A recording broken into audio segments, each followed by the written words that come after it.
Bonsoir à toutes et à tous, merci de votre fidélité sur Radio Canal K et sur Radio Avouleté. Kélékatanye. Au Togo, le 25 avril 2022, Jibé Bahara, ministre togolais de la fonction publique, avait pris un arrêté. Il a décidé de licencier 112 enseignants qui réclamaient une meilleure condition de travail et avait lancé plusieurs mouvements de grève.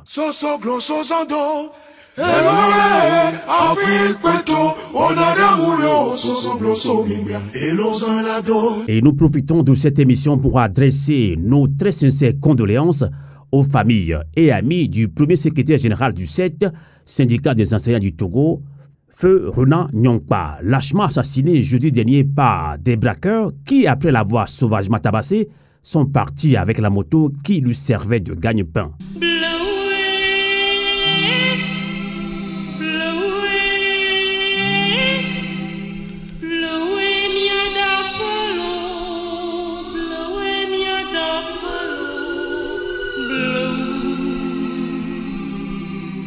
La Civito, association des victimes de torture au Togo, et d'autres associations ont dénoncé dans un communiqué rendu public le 23 octobre dernier pour dénoncer les intimidations et les braquages armés dont sont victimes plusieurs enseignants qui ont été abusivement licenciés et révoqués de la fonction publique.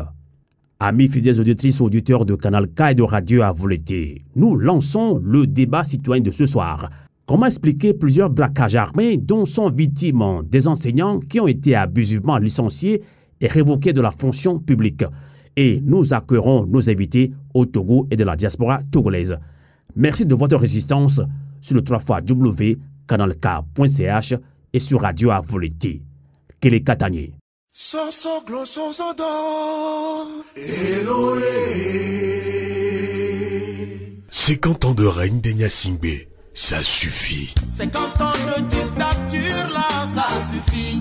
Assassinat politique, crimes économiques, cabégie au sommet de l'État, impunité et corruption, emprisonnement sommaire, achat de conscience et refus du vote des Togolais de la diaspora. Voilà ce qui caractérise les 50 ans de règne des Gnassingbé, du père au fils. Éducation sacrifiée et grogne sociale chronique dans tous les secteurs. Pendant 50 ans, le peuple togolais est laissé pour compte dans une misère ambiante. Nos ressources premières sont pillées avec la complicité de ce régime. Devant le refus obstiné du pouvoir autocratique des Gnassingbé d'opérer les réformes afin de libérer le Togo, l'article 150 de la Constitution te donne, toi fille, toi fils du Togo, plein pouvoir de jouir de ton droit sacré de faire échec à l'autorité illégitime. Peuple togolais, lève-toi, lutte et vains dans la dignité.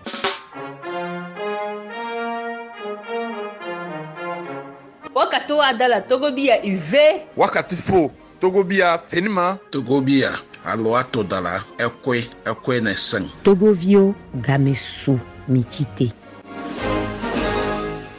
Ceci est un message de la coordination des mouvements et associations de la diaspora.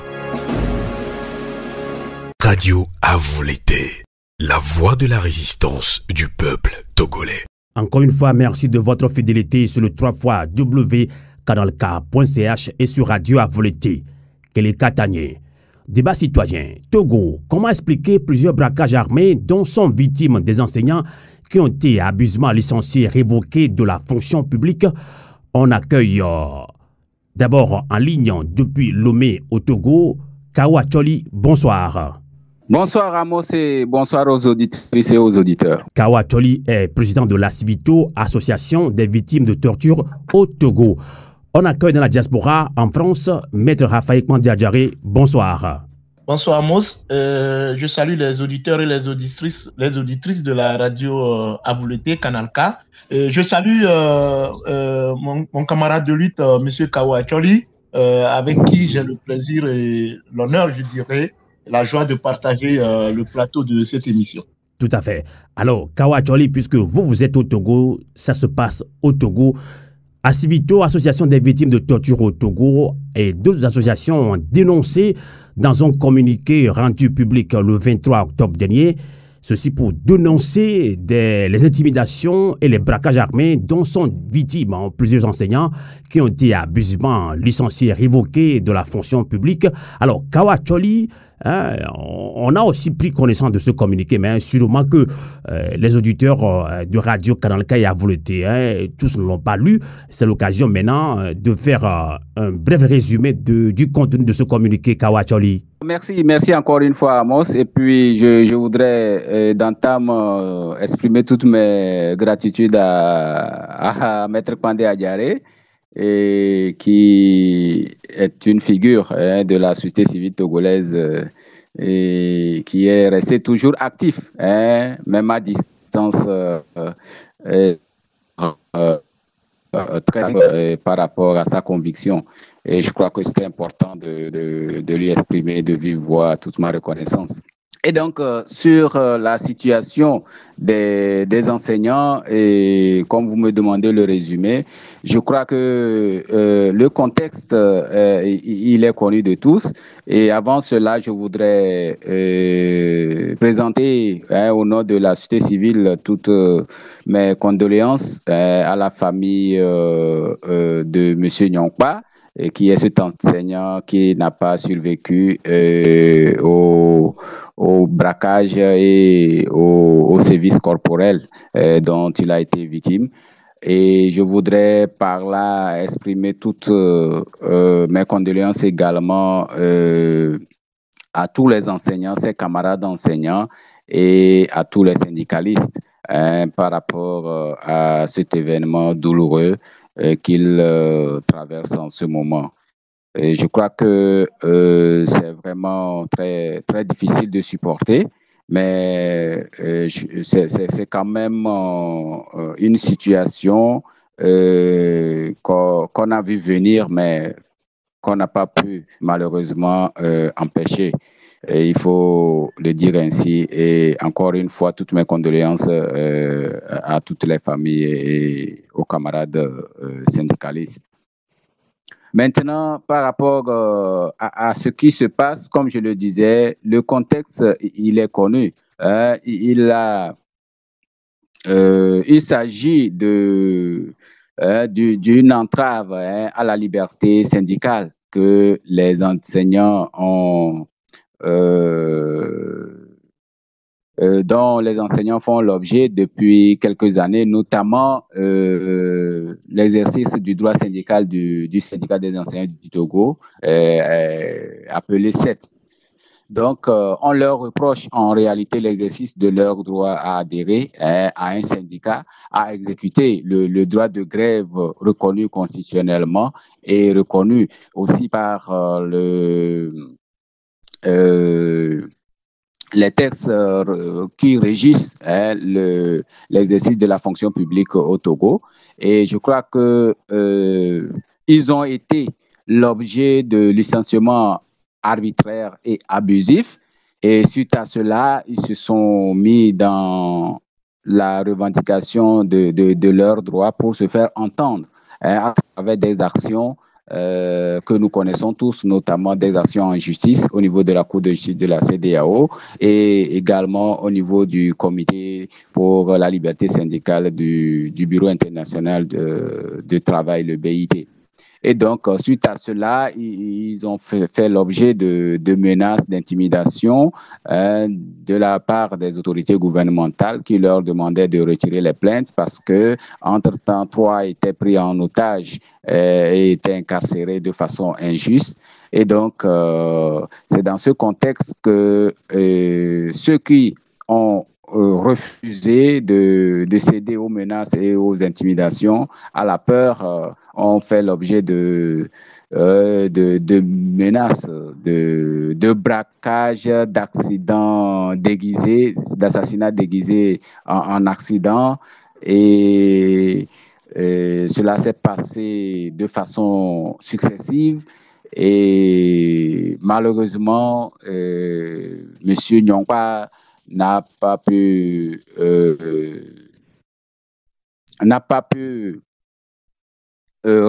disons, il n'a pas survécu à ce braquage dont il a été victime dans la nuit du 21 au 22 dernier et mort s'en est suivi à l'hôpital de Tchévier.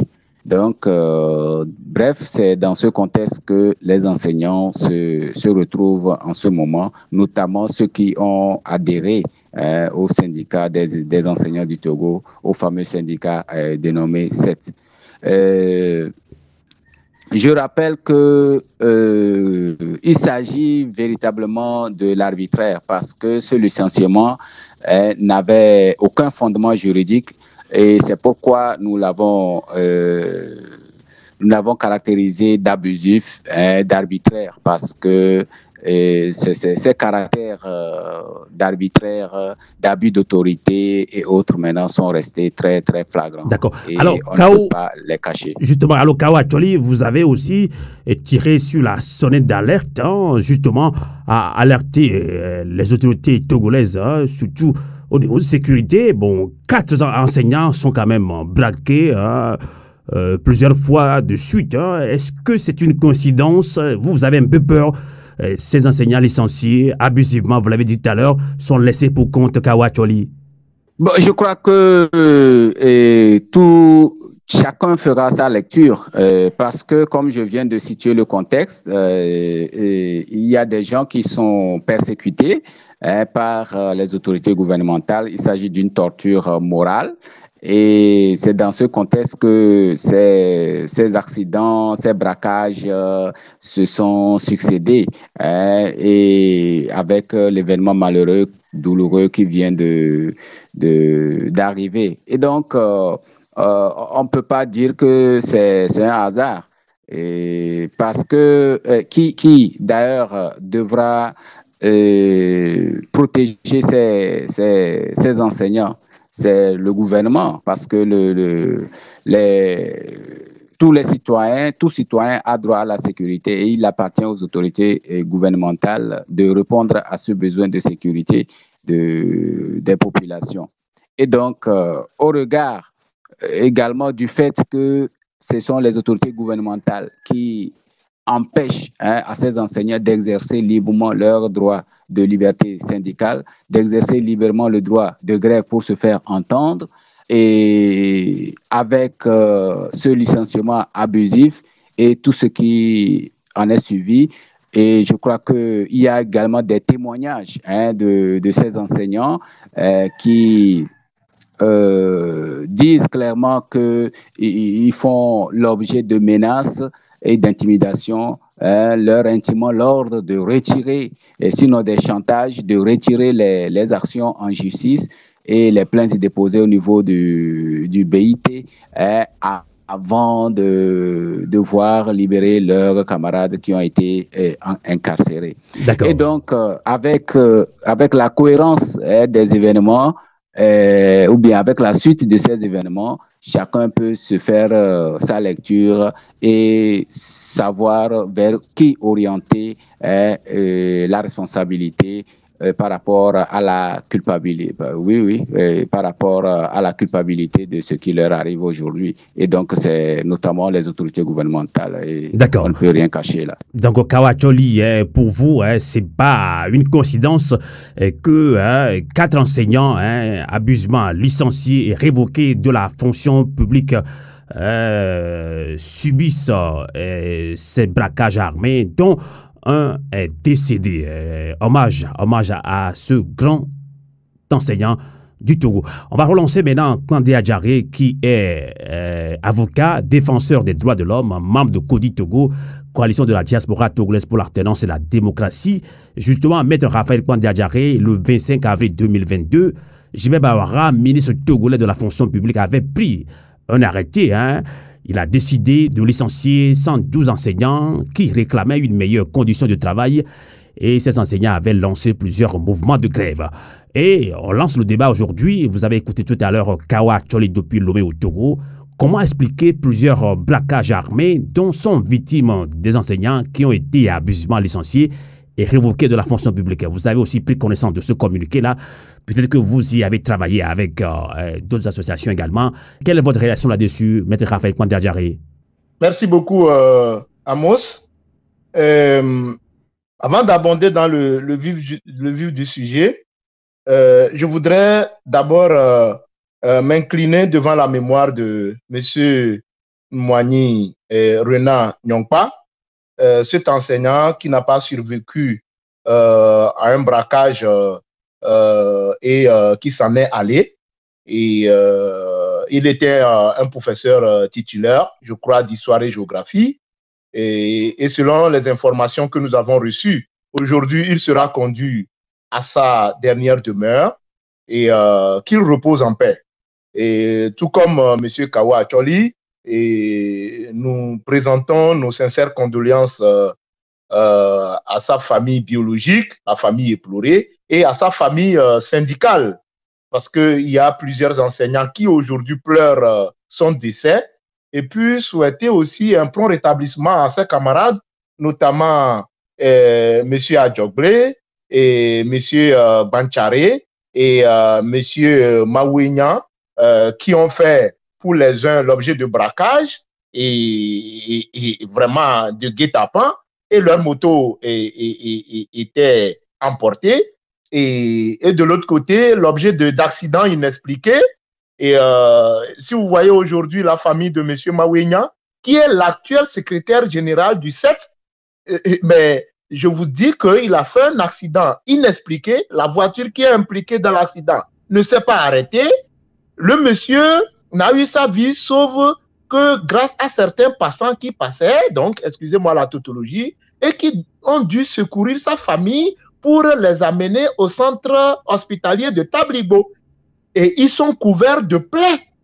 Je dis bien, ils sont couverts de plaies. Il était avec sa femme sur la moto et leurs 2 enfants, âgés de 3 à 8 ans. Donc, si nous estimons que ces faits sont le fait d'un hasard, eh bien, c'est un hasard qui crève les yeux. D'accord. Donc, je voudrais d'abord... Ça craint quand même. De ce devoir. Ça craint quand même. Exactement. Hein.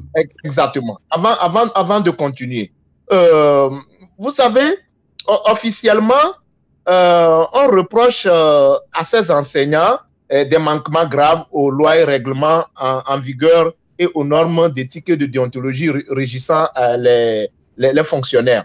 Et je voudrais peut-être rectifier pour dire que le 25 avril 2022, le ministre Gilbert Bawara de la fonction publique, du travail et du dialogue social a pris 3 arrêtés. Ces 3 arrêtés en la même date pour exclure, pour révoquer et pour licencier. Et donc, moi, je pense que aujourd'hui, il est clair pour moi que si les organisations de la société civile que nous sommes tenons le ministre Gilbert Bawara de la fonction publique et son collègue des enseignements primaires, secondaires, techniques et de l'artisanat, le professeur Komla Dodi Kokoloko pour responsable, je dis qu'ils sont entièrement responsables de ce qui arrive aujourd'hui aux enseignants. Et je ne voudrais même pas mâcher mes mots. Parce que M. Amos... De quelle manière, de quelle manière ils sont responsables? On veut comprendre. Oui, monsieur Amos, pour moi, il y a un lien suffisant de cause à effet à ce qui arrive aujourd'hui aux enseignants. C'est tellement simple dans ma tête. Si on n'avait pas licencié, révoqué et exclu ces enseignants, M. Nyongpa par exemple, qu'est-ce qu'il chercherait sur une moto parce qu'il est devenu conducteur de taxi-moto pour subvenir aux besoins de sa fille, de sa famille? Si on ne l'avait pas licencié, en principe, au moment où ces enseignants sont braqués, ils seraient les uns à l'école, les autres peut-être chez eux en train d'examiner les cours et les copies de leurs élèves. Donc, ils ne seraient pas sur les motos devenus émigrants pour subvenir aux besoins de leur famille. Donc, pour moi, il y a un lien suffisant de cause à effet, c'est-à-dire que ces enseignants sont aujourd'hui victimes des mesures injustes qui ont été prises par le ministre de la fonction publique et son collègue des enseignements primaires et secondaires et techniques. Donc, pour moi, c'est clair dans ma tête. Maintenant, je reviens un peu sur le champ un peu politique, parce que là, nous sommes en matière de droit civil et politique. Monsieur Amos, vous savez comment ce régime réagit lorsque il y a des foyers de contestation par rapport à sa gouvernance. Je vais faire économie de ce qu'on a vécu jusqu'en 2005. Je prends à partir de 2005. Le rapport onusien est là, qui fait état de plus de 500 morts qu'on a tués, que le régime a tués avant que Faure Gnassingbé ne s'installe au pouvoir. Quand les contestations ont commencé en 2018 pour les faits récents, en 2017, nous avons vu comment ce régime a réprimé les manifestants. Dans le sang, nous nous rappelons que 2 enfants d'Outi Sinaleng et je crois un de ses camarades sont morts à Dapaon. Voilà, Anselme Guyano sont morts à Dapaon sous l'effet des coups de pied, des crosses ou des bottes des policiers, des agents de sécurité. Et les exemples font légion. Alors, si on a pu faire cela à des enfants, à des mineurs, si on a pu faire cela à des personnes qui manifestent pour contester la gouvernance, mais ce n'est pas les enseignants qui vont échapper. Hein. Je rappelle que M. Nyongpa, qui sera conduit aujourd'hui à sa dernière demeure, a été un responsable, le premier responsable du syndicat des enseignants du Togo.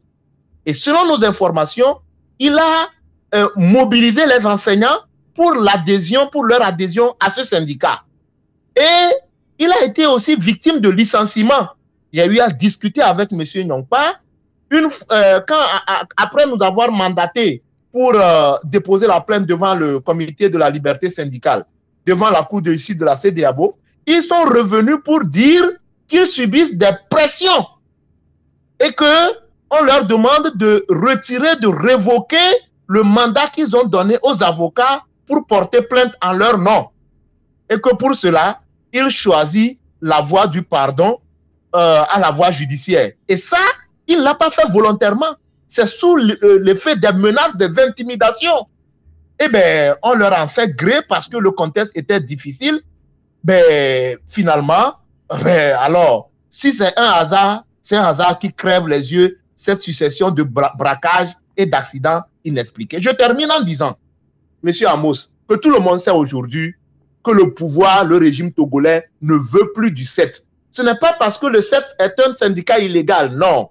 Ce n'est pas parce que le CET n'a pas été légalement constitué, non. Monsieur Gilbert Bawara de la fonction publique le sait. Monsieur Kokoroko et des enseignements primaires et secondaires et techniques de l'artisanat, il le sait également. Il ne peut pas tenir aujourd'hui un débat cohérent et juridique, lui, professeur de droit de son État, pour dire que le CET est illégal parce qu'il sait que la loi n'a pas d'effet rétroactif. Il le sait. Donc, le CET a été dans le collimateur du régime en place, tout simplement parce que le CET a mobilisé beaucoup d'enseignants et le CET devait tout simplement faire mal. C'est ça. Et on sait que ce régime n'aime pas les foyers de contestation. Et mieux, je termine par là, on a utilisé la justice togolaise qui s'est laissée instrumentaliser pour faire taire le CET. Et aujourd'hui, nous savons que lorsque vous utilisez le nom CET ou bien les responsables du CET, les membres du CET utilisent le nom de ce syndicat, eh bien, pour un seul nom prononcé CET, c'est 100 000 francs par acte que ces enseignants sont condamnés de payer. Vous voyez donc, au plan politique, on les a persécutés, au plan judiciaire, on les a persécutés, mais qu'est-ce que vous voulez qu'ils deviennent? Donc pour moi, il y a un lien de cause à effet à ce qui arrive aujourd'hui aux enseignants et par rapport aux mesures injustes que le ministre Gilbert Bawara de la fonction publique et son collègue Kokoroko ont pris. Et ça, c'est tellement clair dans la tête de tous les citoyens togolais, même si les gens ne le disent pas haut et fort, c'est ce qui s'est réellement passé. D'accord. On va relancer maintenant Kaoa Tcholi qui nous accompagne dans ce débat citoyen que nous animons sur Radio Canal K, sur Radio Avouleté.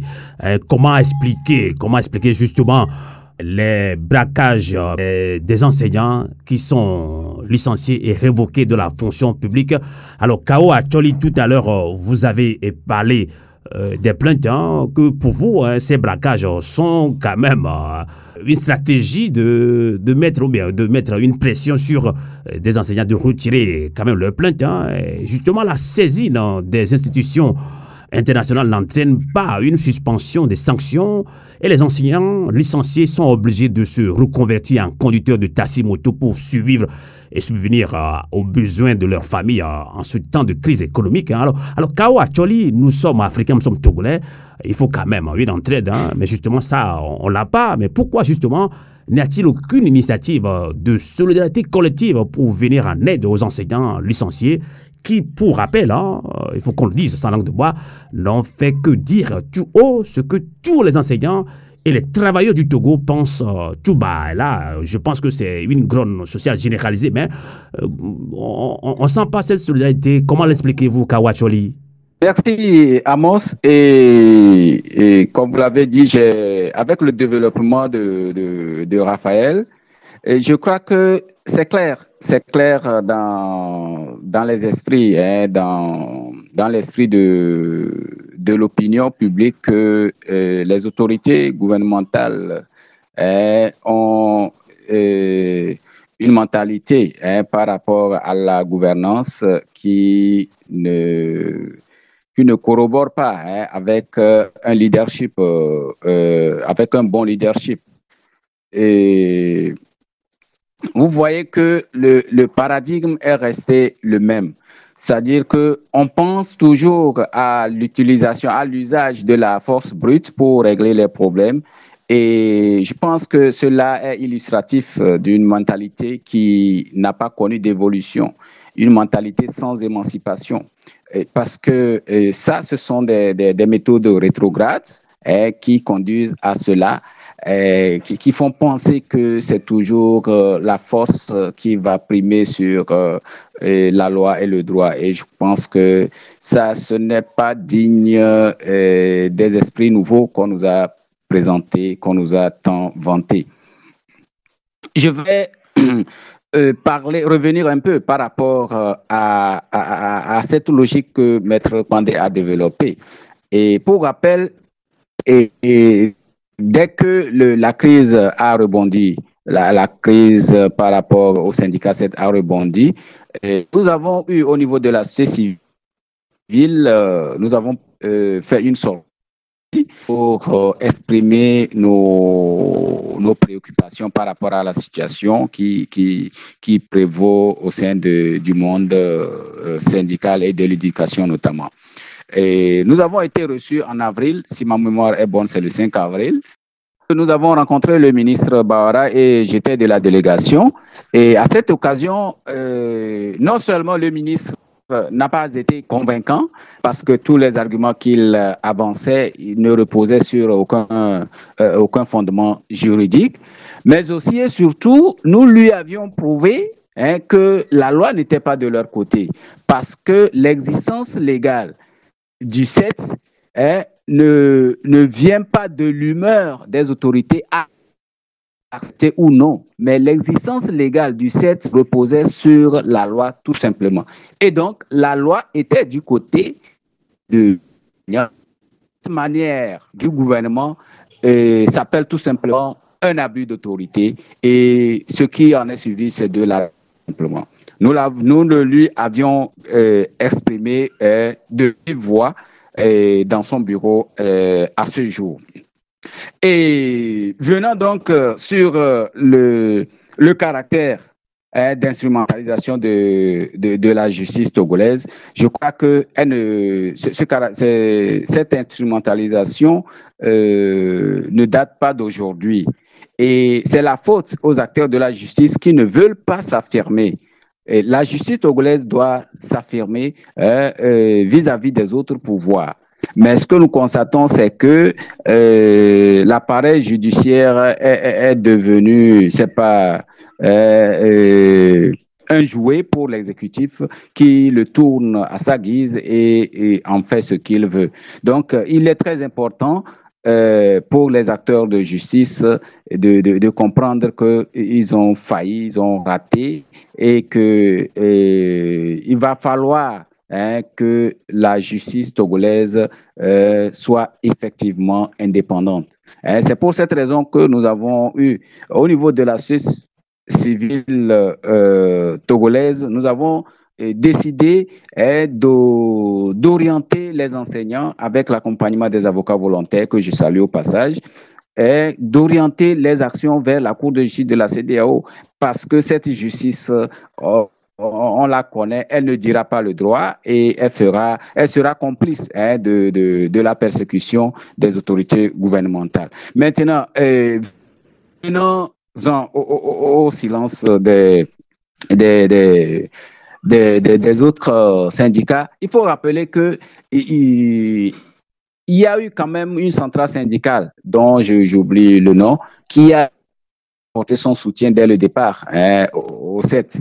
Mais le constat qui est fait est que la majorité des grandes centrales a brillé par le silence. Quand on prend les syndicats comme la CNTT et autres, vraiment, c'est l'indifférence, c'est l'insensibilité, c'est l'insouciance qu'ils ont manifesté vis-à-vis de la persécution que vivent leurs camarades enseignants. Bon, quant à la SCT, je pense qu'elle a été dépassée par la situation, compte tenu de la mauvaise foi des autorités gouvernementales.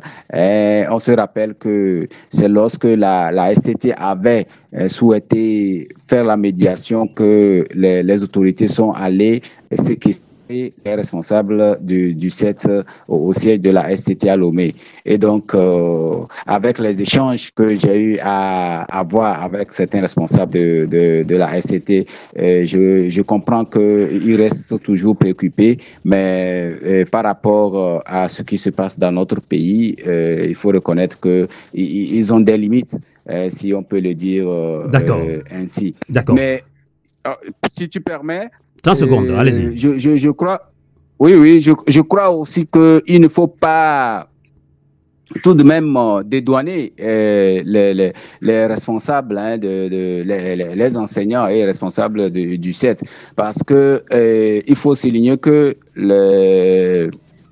ils ont manqué la fermeté dans leur position.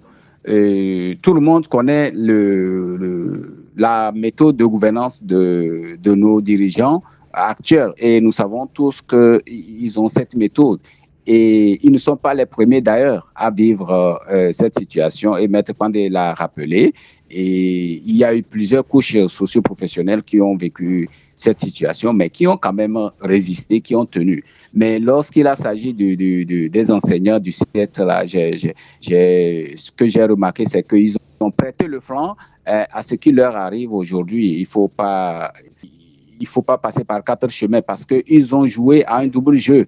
Quand on décide de mener des actions judiciaires, on doit fermer la porte aux négociations et s'attendre aux décisions de justice.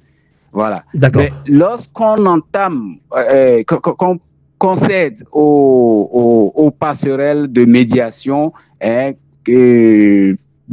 alors qu'il y a déjà des actions de justice, je pense que c'est se donner à son adversaire. Et malheureusement, on déplore un décès dans leur rang. Je crois que cela doit les interpeller pour comprendre que les médiations précèdent les actions de justice, mais elles ne succèdent pas aux actions judiciaires. D'accord. Je crois qu'ils doivent avoir la passe pour attendre à ce que les décisions de justice au niveau de la CEDEAO puissent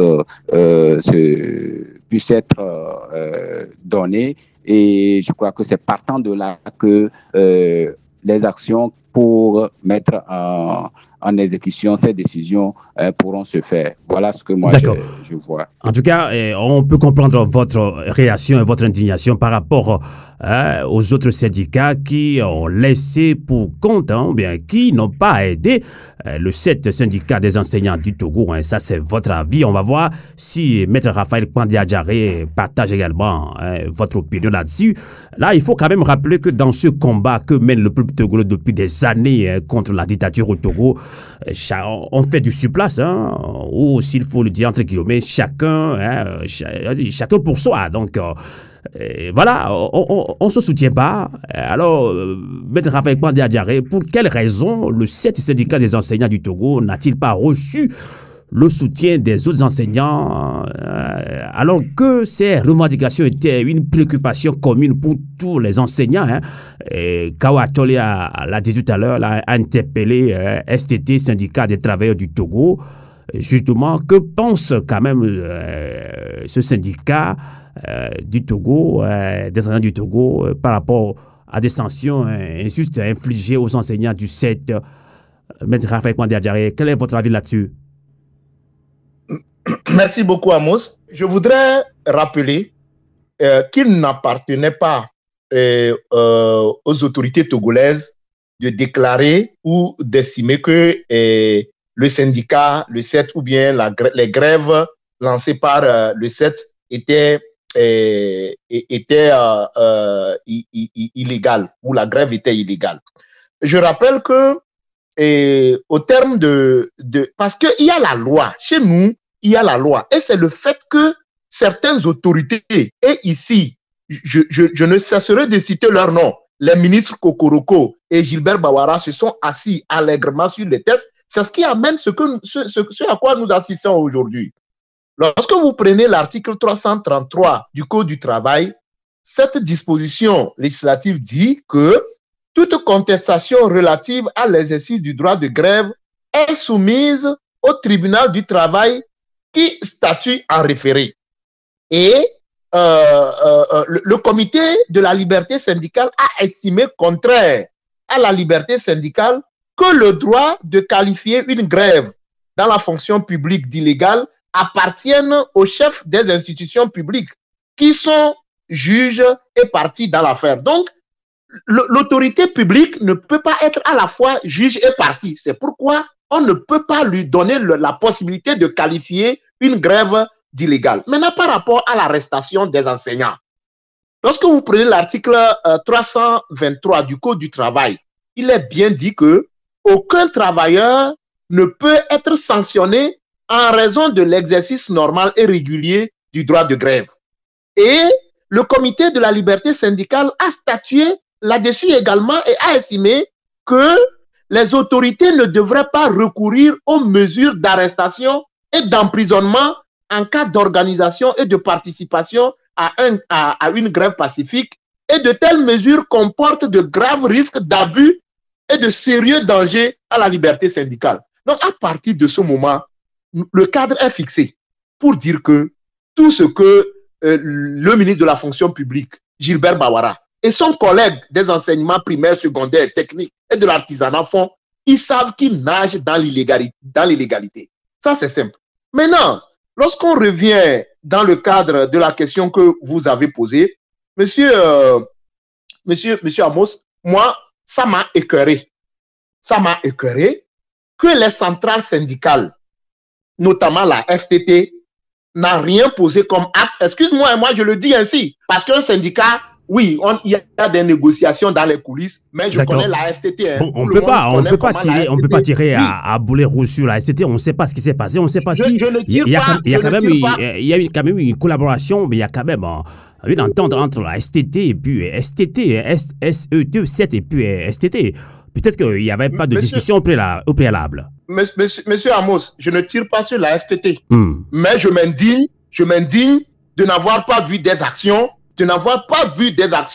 lorsque 3 enseignants ont été arrêtés et gardés pendant plus de 6 mois. Tout à fait. Lorsque 5 élèves en fait, il y avait quand même des actions. Ils ont quand même dénoncé. Pour vous, ils peuvent aller au-delà de cette dénonciation, c'est ça?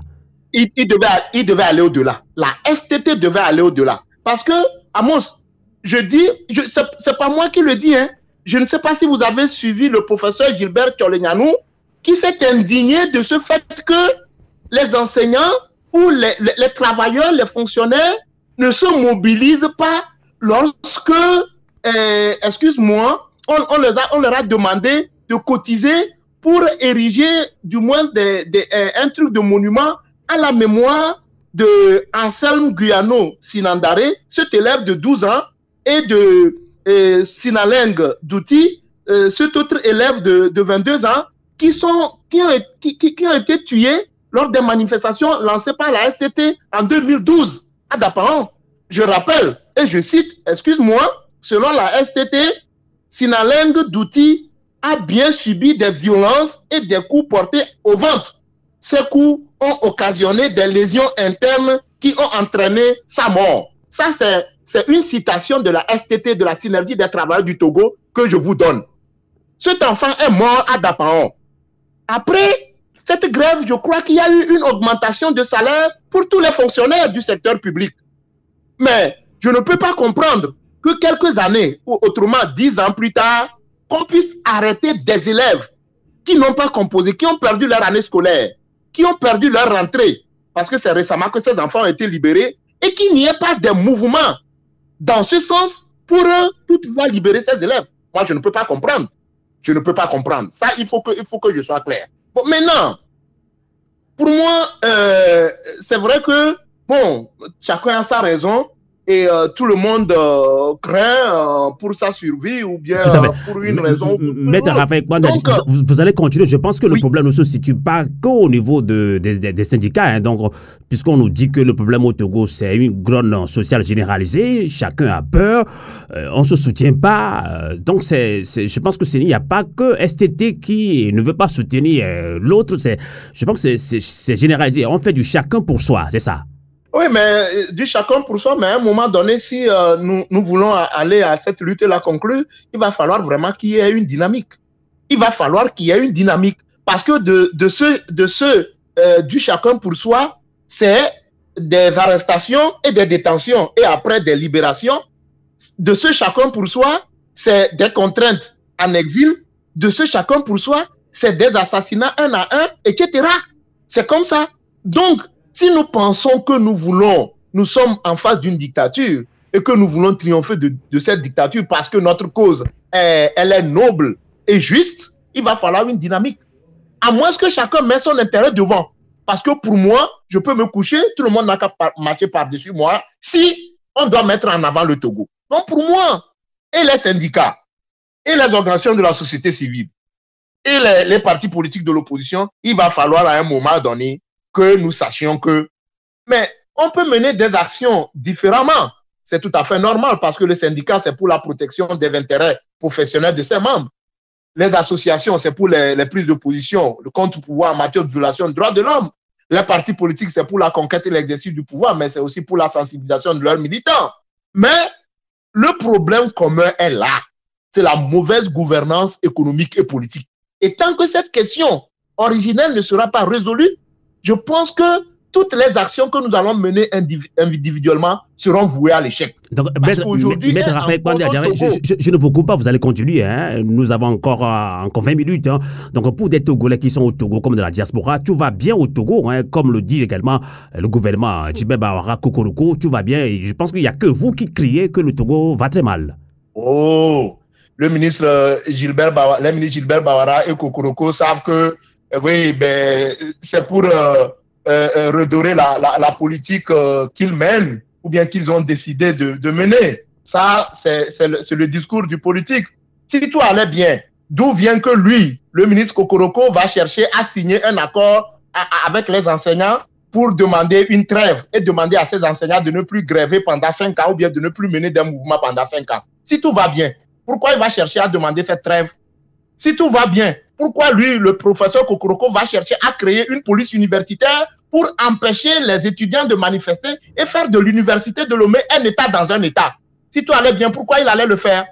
Ben, excusez-moi de vous dire aujourd'hui que ces professeurs d'université, ces intellectuels qui soutiennent aujourd'hui la dictature, mais ils en auront aussi pour leur compte. Hein. Ce n'est pas des menaces, hein. Ce n'est pas des... voilà, c'est pas des menaces. Excuse-moi, le dictateur n'a pas d'amis éternels. Le dictateur a d'amis que lorsque vous adoubez ou bien vous menez à bien sa politique. Hein. Ils n'ont qu'à poser la question. Hein. Non, moi j'en sais quelque chose. Où sont devenus, qu'est-ce qui est devenu père son âme, le ministre, l'ancien ministre de la Défense, Hassani Tidjani? Où se trouve aujourd'hui, excusez-moi, le demi-frère de Fon Nyasingbe, Pacha Nyasingbe? Mais tout le monde sait ce qui est advenu au ministre Bodjona. Ils étaient plus zélés que le ministre Kokoroko et tous ceux qui sont aujourd'hui mis en avant pour soigner la politique de la dictature. Donc, pour moi, ça ne m'effraie guère. Ils n'ont qu'à faire ce qu'ils font dans l'arbitraire et dans l'autoritarisme parce qu'ils ont aujourd'hui le pouvoir. Mais le dictateur n'a jamais d'amis et la dictature broie ses enfants, ses propres enfants. Le moment venu, nous sommes en train de les regarder, ils n'ont qu'à continuer. Donc, le professeur Kokoroko a décidé de mettre sous éteignoir des revendications universitaires. Il a transposé cette même attitude, ce même comportement dans le milieu éducatif. Et là où lui il passe, c'est silence, on développe. C'est-à-dire, personne n'a le droit de dire quoi que ce soit. C'est lui seul qui a la science infuse, c'est lui qui doit développer. Non, on n'en soit pas un développement dans ces conditions. Maître Raphaël Kwanda-Diarra, avant de relancer Kawa Tcholi depuis Lomé, donc vous pensez que le ministre Kokoroko, on peut dire, comment a-t-il réussi à étouffer toute manifestation syndicale au niveau de l'éducation dans l'œuf? Comment a-t-il pu réussir cela? Mais c'est simple, mais c'est l'usage de la force, c'est l'usage d'abus d'autorité. Ça, c'est tellement simple. Je ne sais pas si vous avez écouté le discours de ce ministre quand il était à Dapaon. Je ne sais pas si vous avez écouté quand il dit qu'il a lancé ses missiles depuis le fleuve Oti et ces missiles feront des dégâts lourds. Je ne sais pas si vous avez écouté, mais aujourd'hui, on arrête les élèves, on arrête les enseignants, on dit que les élèves ont causé des dégâts, mais plus personne n'a interpellé ce ministre par rapport à ce discours vatanguer, incendiaire et à ce discours aux propos violents qu'il essaie de tenir. Mais après, quand les gens vont, les gens disent que non, le ministre Kokoroko, lui-même il dit qu'il est ouvert au dialogue, il est ouvert au dialogue si vous acceptez ce que lui il dit. D'accord. Mais dès que vous n'acceptez pas ce que lui il dit, sa logique, eh bien, soit vous allez en prison, soit il vous révoque, soit vous êtes licencié, il vous remplace. Ça, ce pouvoir-là, c'est cette arme-là que lui, il utilise pour asseoir, sa gouvernance. D'accord. Voilà alors, donc. D'accord, on a compris. On va vous relancer dans quelques minutes pour conclure ce débat citoyen sur Radio Canal K et sur Radio Avuleti. Alors, Kawa Tcholi, vous qui nous accompagnez dans ce débat citoyen depuis Lomé au Togo, mais justement, ce n'est pas que les enseignants qui subissent ce genre de situation. On l'a dit tout à l'heure que c'est une situation généralisée, grogne sociale un peu partout dans tous les secteurs, mais les Togolais se taisent, ils ne se soutiennent pas. Chacun fait on fait de chacun pour soi. Donc, on n'allait pas comprendre. Donc, opposition divisée, syndicats divisés, société civile divisée, ça c'est sans langue de bois. Donc, comment arriver à une synergie d'action pour créer quand même un rapport de force assez lourd pour pouvoir affronter ce régime Kawa Tcholi? Merci Amos et merci Raph. Et je crois que avant de répondre à cette question, je vais vraiment renchérir ce que Maître Kwandé a dit. Pour ces ministres, je crois qu'il s'agit d'un zèle de trop. Il s'agit d'un zèle amer et dévorant. Et ils le font pour se faire aimer par le chef, pour préserver leur poste. Mais comme Kwandé l'a dit, toute chose a une fin. Et je pense qu'ils ne vont pas rester éternellement. Et ce qu'il faut déplorer, c'est quoi? C'est que il s'agit de gens qui vantent des bagages intellectuels, c'est-à-dire qui vantent l'intelligence humaine, avec des diplômes à ne pas en finir, et on fait croire que c'est la fin du monde et on pense que on a le titre foncier de la vie des Togolais et autres. Je pense que c'est de l'ignorance tout simplement. Dans un passé très récent, il n'y a qu'à comparer deux choses. Quand on prend le feu président Eyadema, c'est-à-dire le père de Faure Gnassingbé, mais quand même, c'est pas quelqu'un qui avait beaucoup fréquenté, mais il avait des limites par rapport à certaines choses. Je me rappelle, on était à l'université, il y avait des revendications qu'on arrivait à faire, et même le président s'était déplacé à l'université, et nous avons manifesté, nous avons crié sur lui à l'époque à l'université. Et donc, cela n'a pas empêché quand même que les mouvements se passent et continuent dans nos universités avec les actions de revendication des étudiants, des enseignants et également. Mais aujourd'hui, c'est des diplômés de, je sais pas, des universités prestigieuses et autres, mais qui viennent faire des choses que l'intelligence ne peut même pas expliquer. On comprend votre indignation. Pour conclure, maintenant, opposition divisée, syndicat divisé. divisé, comment créer un rapport de force, comment créer une synergie d'action. Vous l'avez dit, vous êtes aussi très déçus que les enseignants n'ont pas eu de soutien, syndicat des enseignants du Togo, SET, STT, syndicat, c'est pas, je me rappelle plus du sigle, c'est STT, ils n'ont pas eu le soutien des autres syndicats. Maintenant, comment créer une synergie d'action? J'ai dit opposition divisée. Syndicats divisés, société civile divisée, face à une dictature, comment créer une synergie d'action? Il faut reconnaître que les syndicats au Togo ne défendent que leurs intérêts et ne pensent pas aux autres Togolais. Ça, il faut le dire tout cru. Parce que nous voyons des exemples ailleurs où les syndicats prennent position pour...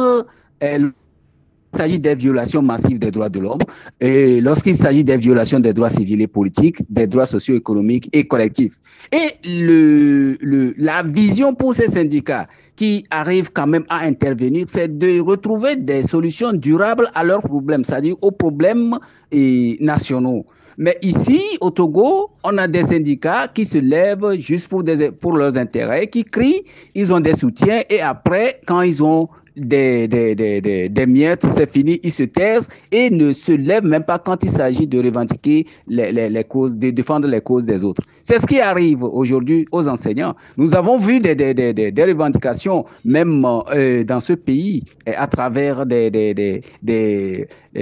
comme vous l'avez abordé, c'est-à-dire que des actions politiques légitimes que ces syndicats devraient quand même défendre. Quand je prends l'exemple du CST, qui avait sorti quand même, qui avait une vision à travers un document qu'il avait sorti pour les réformes dans ce pays. Mais tout cela, ça concernait tout le monde, y compris les syndicats.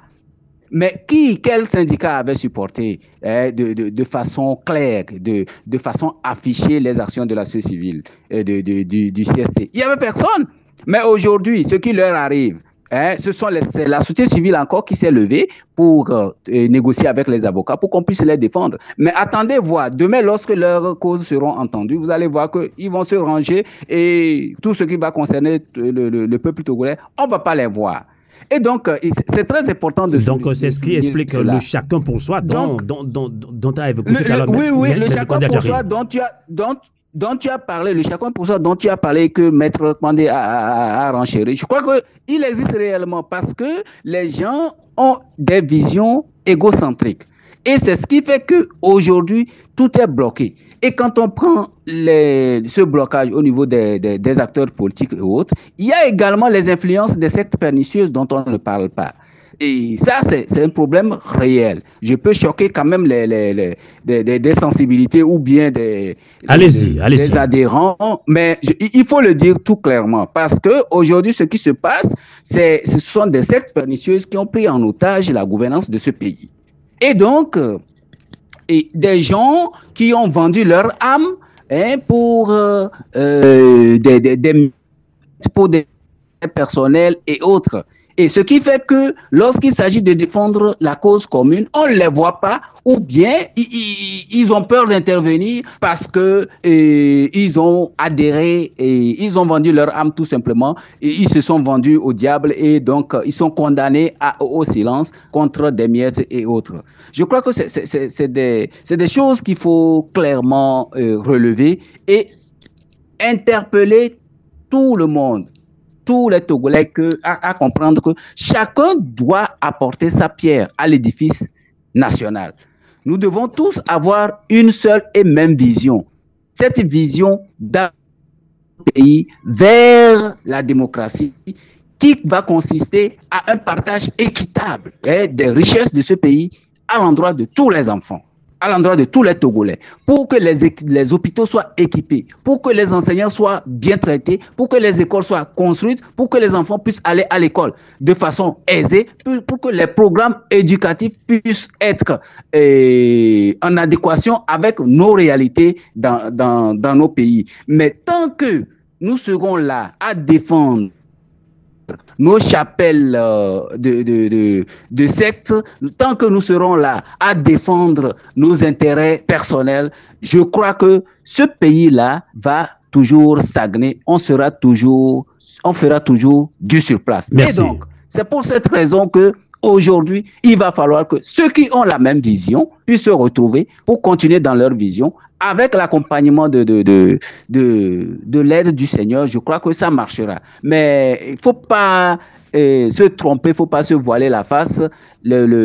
Aujourd'hui, le poids ou bien la puissance, l'influence des sectes pernicieuses sur tous les pouvoirs, sur tous les leviers du pouvoir, comprennent l'exécutif, le judiciaire, le législatif et tous les autres leviers. 30 secondes, on va conclure. Ce sont les sectes qui dirigent ce pays. Et donc, ça, il faut aller dans un combat contre cet esprit-là, sectaire, et je crois que c'est partant de là que le Seigneur va nous délivrer. Voilà. En tout cas, merci beaucoup, Kao Acholi, président de l'ASVITO, association des victimes de torture au Togo. Merci de nous avoir accompagnés dans ce débat citoyen. On va également conclure avec Maître Raphaël Kpandi-Adjari.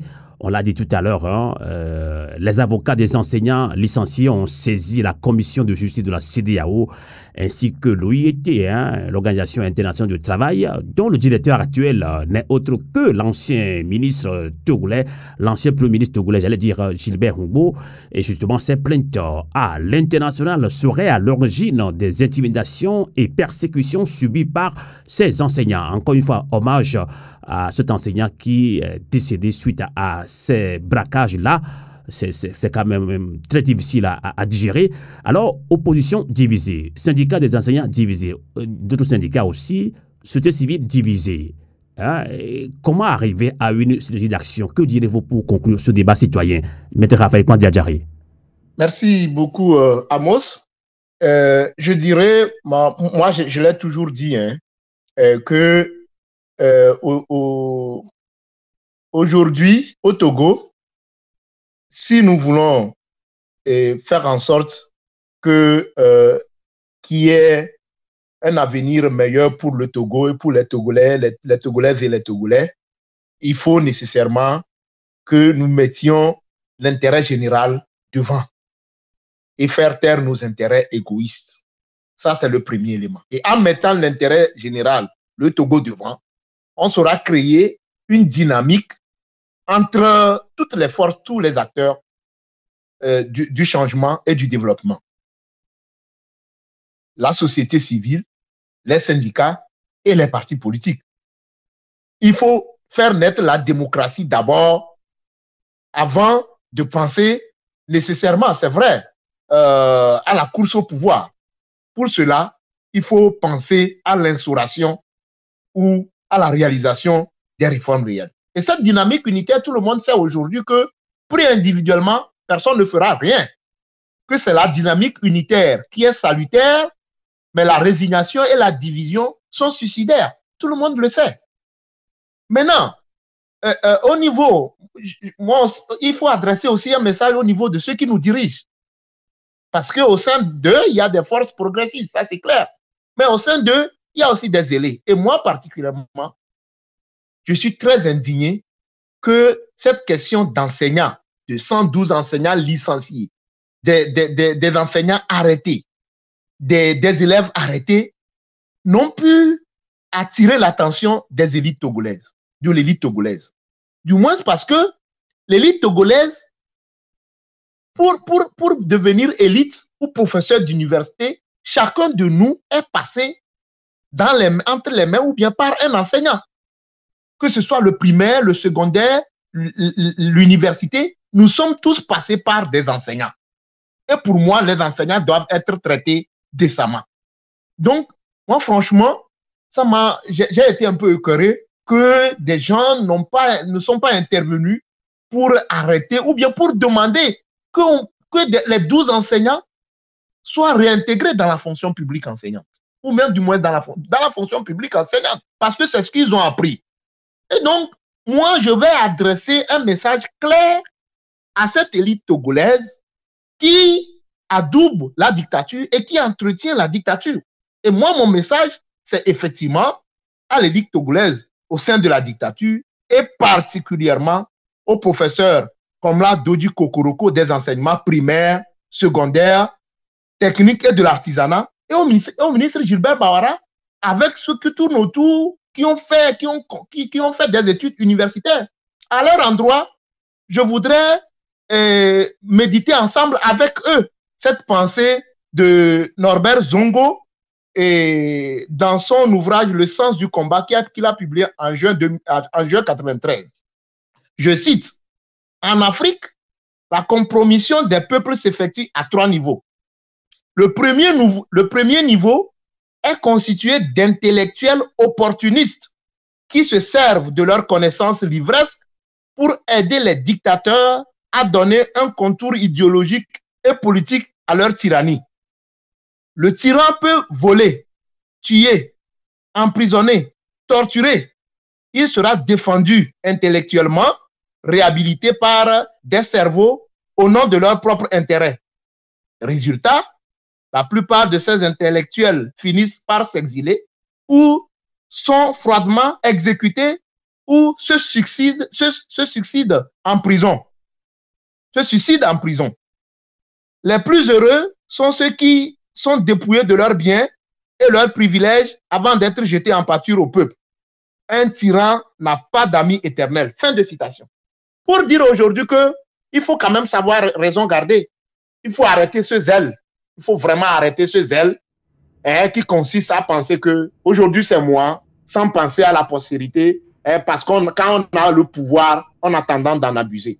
Et je crois que en sachant raison garder, en pensant que le Togo nous appartient à nous tous, eh bien il y a des actes que nous ne serons pas amenés. D'accord. Nous ne serons pas amenés. On a compris votre indignation. Et je voudrais terminer par là. Maintenant, non, on a compris votre réaction, votre indignation à l'endroit des membres de ce gouvernement-là, surtout des membres de ce gouvernement-là, qui oppriment son propre peuple, hein, ça c'est clair, c'est sa langue de bois. Mais justement, face à cette dictature, syndicat des enseignants divisés, et comme d'autres syndicats également, société civile divisée, opposition divisée. Et maintenant, est-ce qu'on peut se poser la question, qu'est-ce qui ne va pas dans ce pays? On ne peut pas s'entendre pour créer une synergie d'action. C'était aussi la question primordiale que je vous ai posée pour conclure ce débat. Maître Raphaël Kwande-Adjari. Amos, je crois que j'ai avoir répondu à votre question en disant que seule la dynamique unitaire est salutaire contre ce pouvoir, avec tous les moyens qu'il a, les moyens humains, les moyens financiers. La division et la résignation est suicidaire. Ça, je l'ai dit.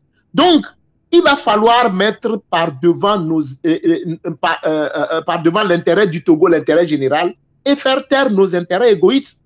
Lorsque va résonner dans notre fort intérieur... Je pense qu'on a tenté de créer cette dynamique unitaire. On l'attendait plusieurs fois, on n'y arrive pas. Quelle est votre proposition? On va y arriver. En secondes. On va y arriver. On va y arriver. Et j'en suis très convaincu qu'on va y arriver. Qu'il y a encore des Togolais qui sont animés de la fibre patriotique, qu'il y a encore des Togolais qui sont animés du sens de l'intérêt général, qu'il y a encore des Togolais qui sont prêts à mettre à côté leur intérêt égoïste, leur intérêt partisan et voir le Togo d'abord. Il y en a. Ça, il y en a. Et je crois qu'on va y arriver. Et j'y crois fermement parce qu'on y travaille aussi fermement. Donc, il y a de l'espoir, pas de résignation. Il y a de l'espoir. Il y a de l'espoir. Ce n'est pas dit du bout des lèvres, mais c'est une conviction qu'il y a de l'espoir qu'un jour ou l'autre dans ce pays, eh bien, il y aura un type de Togolais qui sortira pour dire, ben, trop c'est trop, et cette fois-ci, c'en est terminé. Il faut mettre le Togo d'abord et les intérêts partisans et les intérêts égoïstes ensuite. D'accord. Je pense que Kawacholi veut encore rajouter un mot. 30 secondes de Kawacholi. On doit conclure. 30 secondes. Oui, merci Amos. Et je ne voudrais pas minimiser la dynamique unitaire. Et je sais qu'elle a donné quand même des résultats dans beaucoup de pays. Et je voudrais attirer notre attention sur ce fait que la dynamique unitaire, elle a existé dans notre pays. Et ce n'est pas qu'elle n'a pas existé. Mais il va falloir que nous travaillions aussi beaucoup plus sur la source, le fondement de nos actions, le fondement de nos puissances. Parce que vous n'êtes pas sans savoir que ceux qui nous dirigent ont quand même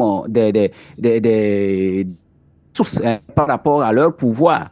Si nous sommes appelés à aller vers ce sens pour comprendre que le volet spirituel est très important par rapport à cette lutte. La dynamique unitaire, c'est vrai, elle existe, mais elle a ses limites. Mais au-delà, il faut qu'on aille pour voir quelle est la source de nos actions, quelle est la source de nos puissances.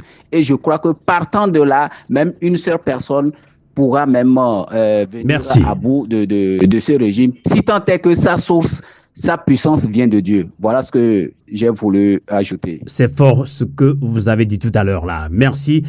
Maître Raphaël Kwande Adjaré, qui est avocat, il est défenseur des droits de l'homme, membre de CODI Togo, coalition de la diaspora togolaise pour la tenance et la démocratie. Merci à Kawa Choli, président de la Civito, association des victimes de torture au Togo. Merci également à vous qui nous avez suivis. Justement, on l'a dit dans ce débat, le 25 avril 2022, J.B. Bawara, ministre togolais de la fonction publique, avait pris un arrêté. Il a décidé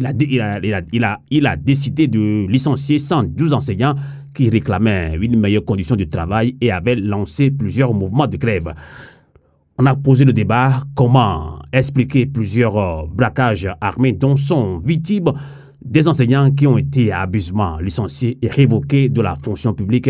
J'espère que vous avez eu beaucoup d'informations là-dessus et que la résistance doit continuer dans le combat que nous menons partout ailleurs, que ce soit au Togo, que ce soit dans la diaspora. Merci à vous qui nous avez suivis sur le 3xcanalk.ch et sur Radio Avolete. Quel est Ketanier. Bon week-end et bonsoir en toute résistance.